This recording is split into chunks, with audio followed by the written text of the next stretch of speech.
इस वीडियो में हम कक्षा 8 गणित की छठी वर्कशीट को हल करेंगे। वर्कशीट में सबसे पहले आपको घातांक का परिचय दिया गया है। उसके बाद आपने घातांकों की क्रियाकलाप से संबंधित एक गेम खेलना है। इस गेम में कुल 41 खाने हैं, जिनमें कुछ संख्या घातों के रूप में लिखी है। आपको एक पासा फेंकना है और उसमें जो संख्या आती है आपको अपनी गोटी उतने आगे रखनी है। उससे पहले आपको जिस खाने पर गोटी को रखना है उस खाने पर अंकित घात को हल करके सही उत्तर निकालना है। सही उत्तर होने पर आप उस खाने पर गोटी को रखेंगे, अन्यथा गोटी अपनी ही जगह रहेगी। इस तरह जो सबसे पहले फिनिश वाले खाने तक पहुंचेगा वही विजेता होगा। तो जो गेम का बोर्ड है वह आपके सामने इस तरह से है। इस बोर्ड में कुल 41 खाने होंगे। आपको यह गेम यहाँ पर से स्टार्ट करना है। आप अपनी गोटियों को यहाँ पर रखेंगे। मान लिया दो साथी नीतू और रोशन इस गेम को खेल रहे हैं और नीतू सबसे पहले पासे को उछालती है। नीतू ने पासा उछाला और पासा उछालने पर उसे 3 मिला। अब वह 3 खाने आगे बढ़ेगी। 1, 2, 3। नीतू अपनी गोट को 7 की घात 3 पर रखेगी, लेकिन यहाँ पर रखने की शर्त यह है, उसे यह बताना होगा कि 7 की घात 3 का मान कितना होता है। यदि वह बता देगी कि 7 की घात 3 बराबर 7 गुणा 7 गुणा 7 बराबर 243 यानी 243 होता है, तो वह अपनी गोट को यहाँ पर रखेगी। यदि नीतू 7 की घात 3 का मान बताने में असमर्थ है तो उसकी गोट अपने स्थान पर ही रहेगी। उसके बाद बारी आएगी रोशन की। रोशन भी पासे को उछालेगा और रोशन को 1 प्राप्त हुआ है, तो रोशन 1 खाना आगे अर्थात 8 की घात 3 पर पहुंचेगा और बताएगा कि 8 की घात 3 का मान 512 होता है। यदि वह यह बताने में असमर्थ है तो रोशन की गोटी अपने स्थान पर ही रहेगी। तो इस प्रकार से दोनों खिलाड़ी इस खेल को खेलते रहेंगे। पासे में उनका जो भी अंक आएगा उतने अंक वह आगे बढ़ेंगे और आगे तभी बढ़ेंगे जब वे संबंधित खाने पर लिखी गई समस्या को हल कर पाएंगे। इसी प्रकार समस्या को हल करते हुए जो खिलाड़ी सबसे पहले फिनिश पर पहुंचेगा वह विजयी घोषित होगा।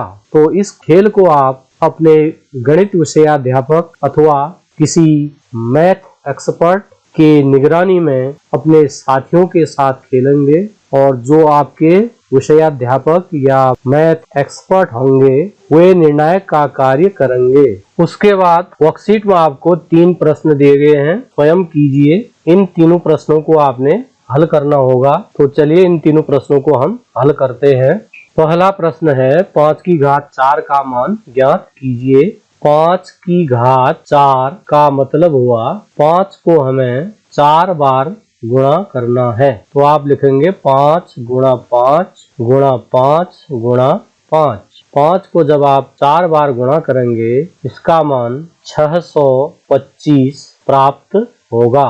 दूसरा प्रश्न है 512 को घातांकी संकेतन में व्यक्त कीजिए। तो पहले आप 512 के अभाज्य गुणनखंड कर लेंगे। इस प्रकार 512 के अभाज्य गुणनखंडों में 2 9 बार होगा, तो आप इसे 2 की घात 9 लिखेंगे। यही इस प्रश्न का उत्तर होगा। प्रश्न 2 में आपको 2 गुणा 10 की घात 3 और ऋण 3 की घात 2 गुणा ऋण 5 की घात 3 को सरल करना है। तो पहले आप 2 गुणा 10 की घात 3 का मान ज्ञात करेंगे।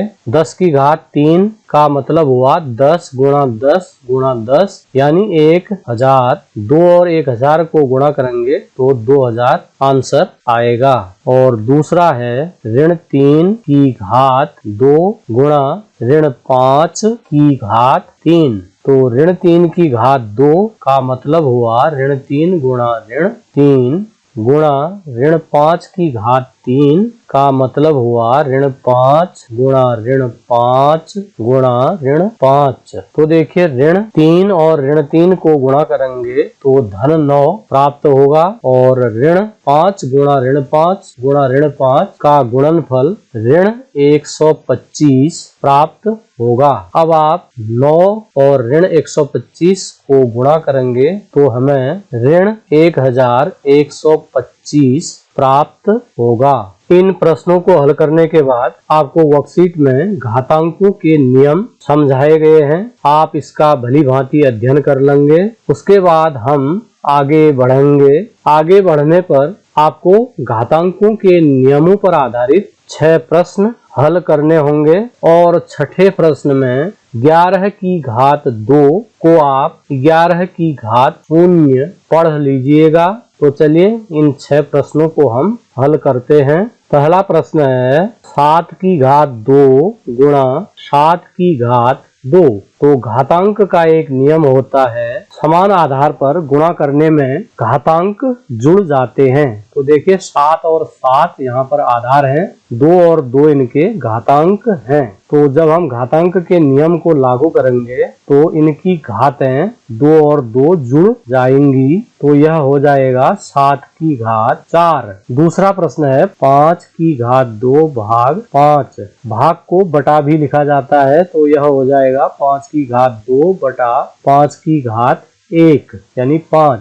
अब घातांक का नियम आप लागू करेंगे, आधार समान है तो भाग देने पर घातें घटती हैं। तो ऊपर 2 घात है और नीचे 1 घात है, तो 2 में से आप 1 घात को घटाएंगे तो यह आएगा 5 की घात 2 ऋण 1 यानी 5 की घात 1। 5 की घात 1 का अर्थ हुआ 5। तीसरा प्रश्न है 6 की घात 2 की घात 4। तो घातांक का एक नियम होता है a की घात m की घात n बराबर a की घात m गुणा n, अर्थात घात की घात सदैव गुणा होती है। तो इस नियम से इसका मान हो जाएगा 6 की घात 2 गुणा 4 बराबर 6 की घात 2 और 4 को गुणा करेंगे 8। चौथा प्रश्न है 2 की घात 5 गुणा 4 की घात 5 बराबर हो जाएगा 2 की घात 5 गुणा 4 के स्थान पर हम 2 गुणा 2 लिखेंगे, इसकी घात 5 यही बराबर हो जाएगा 2 की घात 5 गुणा 2 को हम 2 की घात 2 लिखेंगे और ऊपर से 5 घात वही रहेगी। अब आप घातांक का नियम लागू करेंगे, a की घात m की घात n बराबर a की घात m गुणा n। इस नियम से 2 की घात 2 की घात 5 का मान 2 की घात 2 गुणा 5 होगा। 2 की घात 5 गुणा 2 की घात 2 गुणा 5 का मान 2 की घात 10 हो जाएगा। अब घातांक का नियम a की घात m गुणा a की घात n बराबर a की घात m प्लस n से इसका मान हो जाएगा 2 की घात 5 धन 10 अर्थात 2 की घात 15। पांचवा प्रश्न है 6 की घात 5 भाग 3 की घात 5। तो सबसे पहले आप भाग को बटा लिखेंगे, उसके बाद 6 के आप अभाज्य गुणनखंड करेंगे तो 6 के गुणनखंड होंगे 2 गुणा 3 और ऊपर से आप घात 5 लिखेंगे। अब हम 5 घात को 2 और 3 दोनों को देंगे तो यह बनेगा 2 की घात 5 गुणा 3 की घात 5 बटा 3 की घात 5। 3 की घात 5 से 3 की घात 5 कटेगा तो आपको मिलेगा 2 की घात 5। छठा प्रश्न है 11 की घात 0। तो घातांक का एक नियम होता है, यदि किसी संख्या अथवा राशि की घात 0 है तो उसका मान 1 होता है। तो इस नियम से 11 की घात 0 का मान 1 हो जाएगा। उसके बाद आपको बड़ी संख्याओं को मानक रूप में लिखना सिखाया गया है, आप इसका अध्ययन कर लेंगे। फिर आपको 3 प्रश्न यहाँ पर हल करने हैं। प्रश्न 1 प्रसारित रूप में लिखिए 8,27,379। तो सबसे पहले आप 8 को देखेंगे, इसका स्थान क्या है। 8 का स्थान लाखवां है तो 8 को आप 1 लाख से गुणा करेंगे और 2 10,000वें स्थान पर है तो 2 को हम 10,000 से गुणा करेंगे।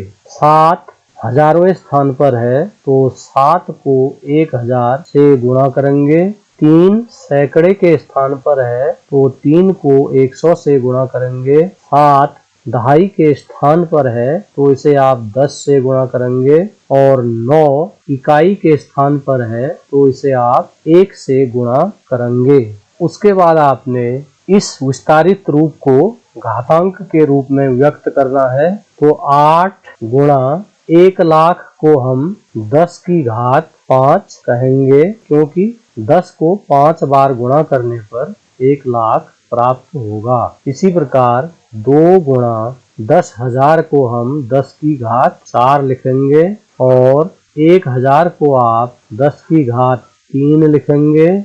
100 को आप 10 की घात 2 लिखेंगे और 10 को आप 10 की घात 1 अथवा 10 ही रहने देंगे तथा 9 गुणा 1 को आप 9 अथवा 9 गुणा 1 की घात 0 भी लिख सकते हैं। प्रश्न 2 में आपको विस्तारित रूप दिया गया है और आपने इससे एक संख्या प्राप्त करनी है। 2 गुणा 10 की घात 5 का मान 1 लाख होगा। 10 की घात 4 का मान 10,000 होगा। 10 की घात 2 का मान 100 होगा। 10 की घात 1 का मान 10 होगा। धन 8 को आप ऐसे ही लिखेंगे। अब हम 2 और 1 लाख को गुणा करेंगे तो यह 2 लाख मिलेगा। 3 और 10,000 को गुणा करेंगे तो 30,000 प्राप्त होगा। 9 और 100 को गुणा करने पर 900 मिलेगा। 5 और 10 को गुणा करने पर 50 प्राप्त होगा प्लस 8। अब हम 2,30,000 900 50 और 8 को जोड़ेंगे। 50 और 8 को जोड़ने पर 58 होता है तो यह हो जाएगा 2,30,958। तो इसे आप लिखेंगे 2,30,958।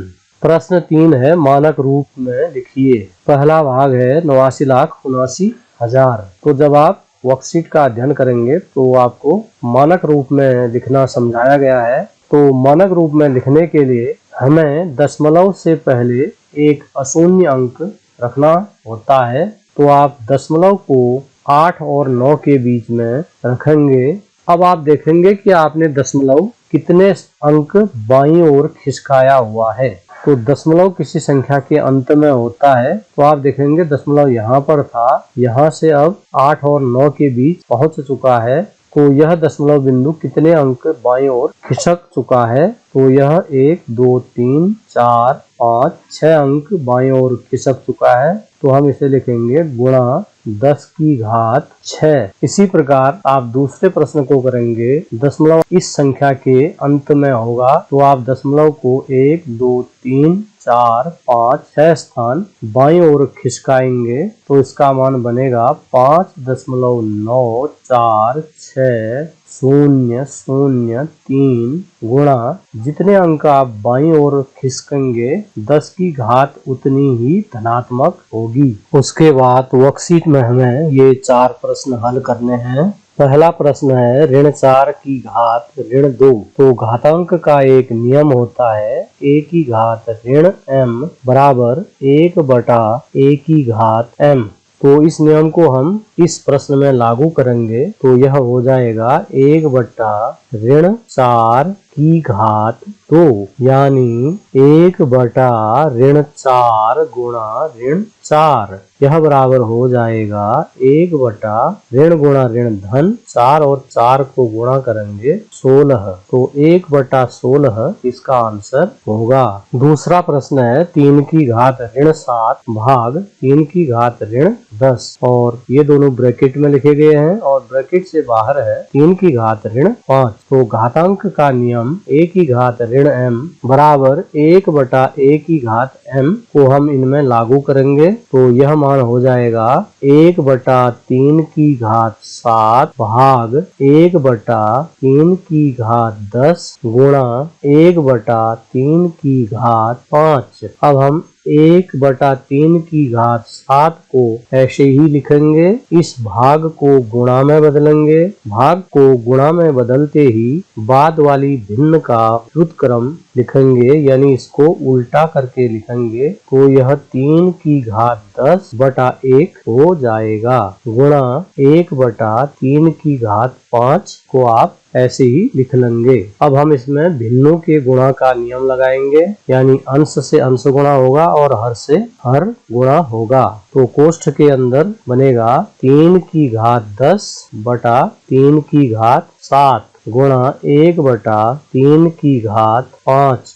अब आप अंश से अंश को और हर से हर को इसमें भी गुणा कर लीजिए। तो 3 की घात 10 से 1 को गुणा करेंगे, 3 की घात 10, और 3 की घात 7 से 3 की घात 5 को गुणा करेंगे तो इनके आधार समान है। घातांक 5 और 7 जुड़ जाएंगे जो कि 12 हो जाएगा। अब आप देखेंगे 3 की घात 10 और 3 की घात 12 में 12 घात अधिक है, तो 3 की घात 10 को आप अंश से हर में लाएंगे तो यह घात ऋण हो जाएगी। तो ऊपर आप लिखेंगे 1, नीचे लिखेंगे 3 की घात 12 ऋण 10, तो यह आएगा 1/3 की घात 2, अर्थात 1/3 गुणा 3 यानी 9।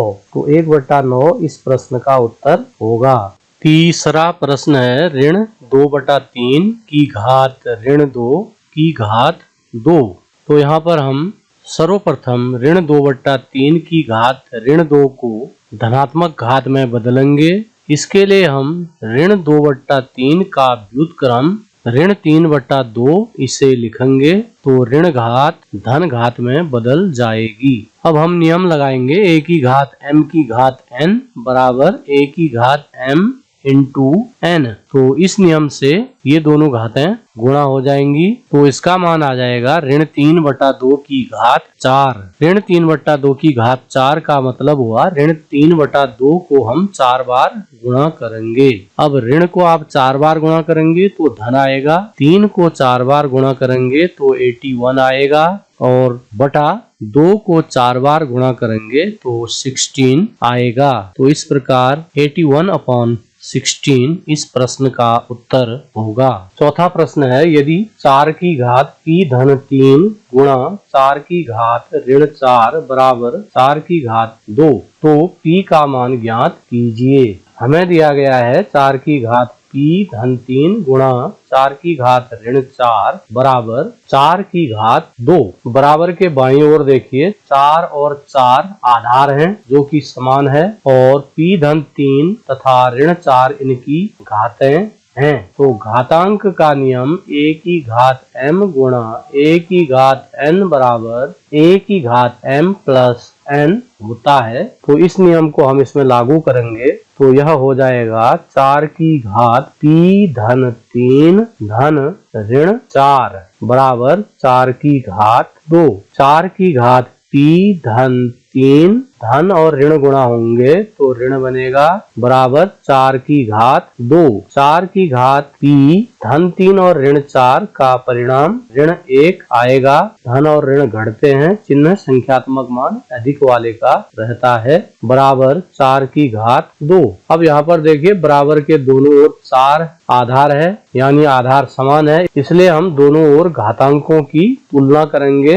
घातांकों की तुलना से हमें प्राप्त होगा p ऋण 1 बराबर 2। तो ये घातें हैं, इनको हम बराबर कर लेंगे तो यहाँ से हमें मिलेगा p बराबर 2 ऋण 1, बाएं ओर से दाएं ओर जाएगा तो धन 1 बनेगा। पक्षांतर का नियम इसमें हम लगाएंगे तो p बराबर आएगा 2 धन 1 3। यही प्रश्न का उत्तर होगा।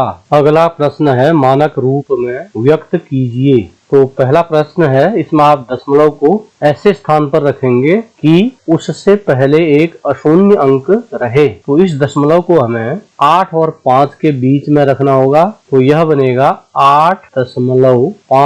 8 से पहले जो शून्य होंगे दशमलव हट जाने पर उनकी कोई वैल्यू नहीं रहेगी। अब हम देखेंगे कि दशमलव से पहले अशून्य अंक लाने के लिए हमें दशमलव कितने अंक दाईं ओर ले जाना पड़ा। तो यहाँ पर हमें दशमलव यहाँ से यहाँ तक लाने पर 1 2 3 4 5 6, 7, 8, 9 अंक पार करने पड़े।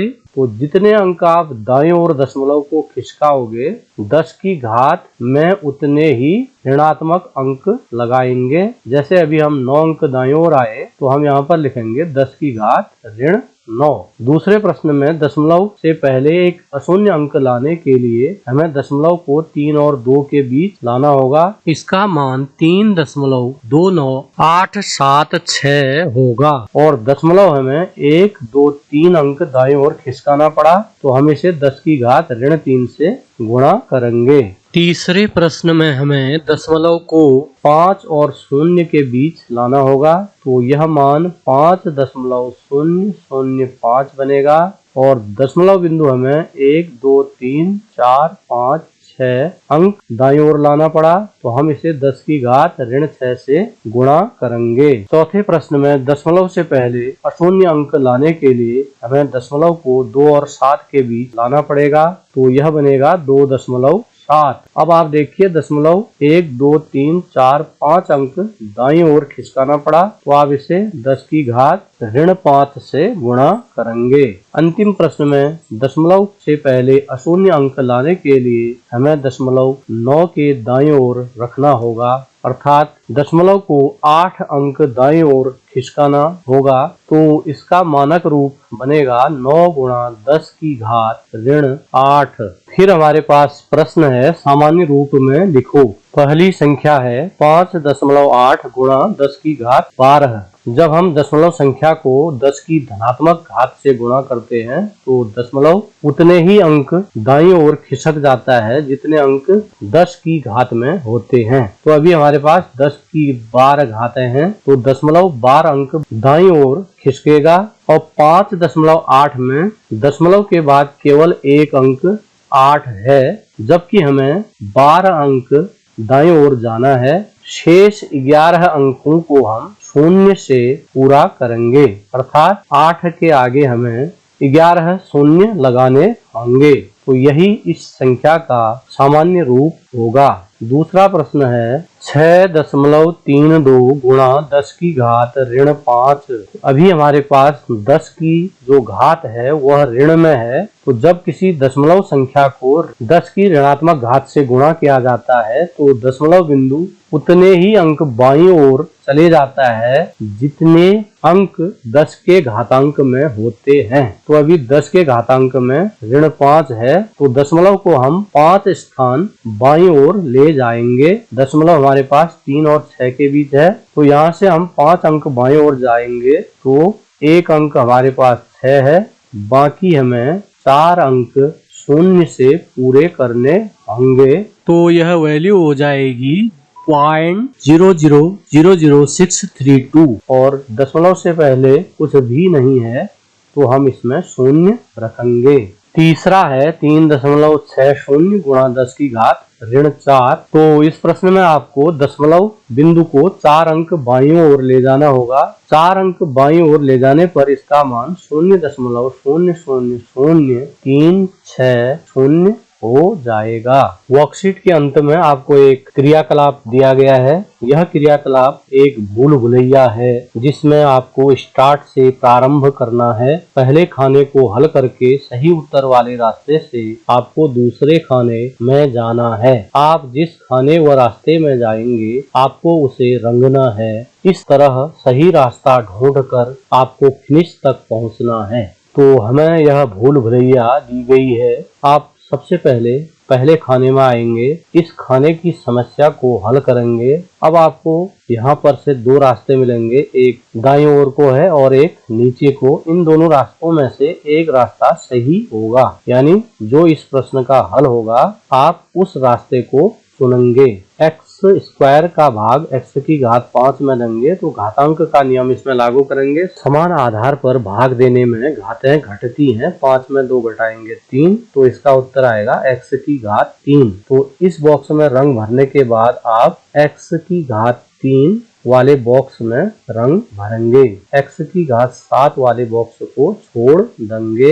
अब आप पहुंच गए दूसरे खाने में, इसमें आप कलर फिल करेंगे। अब इस समस्या को सुलझाएंगे। x की घात 2 की घात 4, इसका उत्तर आएगा x की घात 8।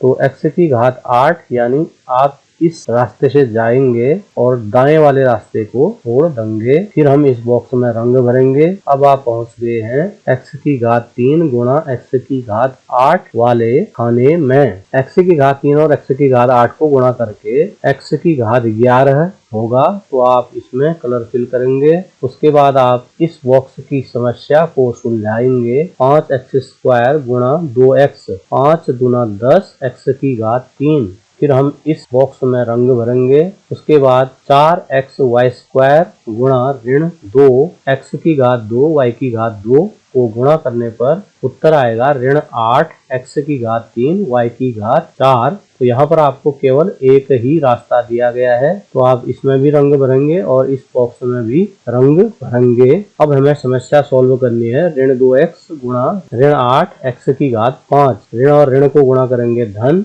8 दूना 16, x की घात 6। अर्थात आप इस रास्ते से जाएंगे और नीचे वाला रास्ता छोड़ देंगे। फिर हम इस बॉक्स की समस्या को सुलझाएंगे। ऋण 8 का भाग 40 में देंगे, ऋण 5 बार जाएगा और x² का भाग x की घात 3 में x बार जाएगा। y का भाग y की घात 6 में y की घात 5 बार जाएगा। तो इस बॉक्स में रंग भरने के बाद आप इस बॉक्स में रंग भरेंगे। फिर हम पहुंच जाएंगे इस खाने में। 7 का भाग ऋण 49 में ऋण 7 बार जाएगा। x² का भाग x की घात 4 में x² बार जाएगा। y² का भाग y की घात 3 में y बार जाएगा।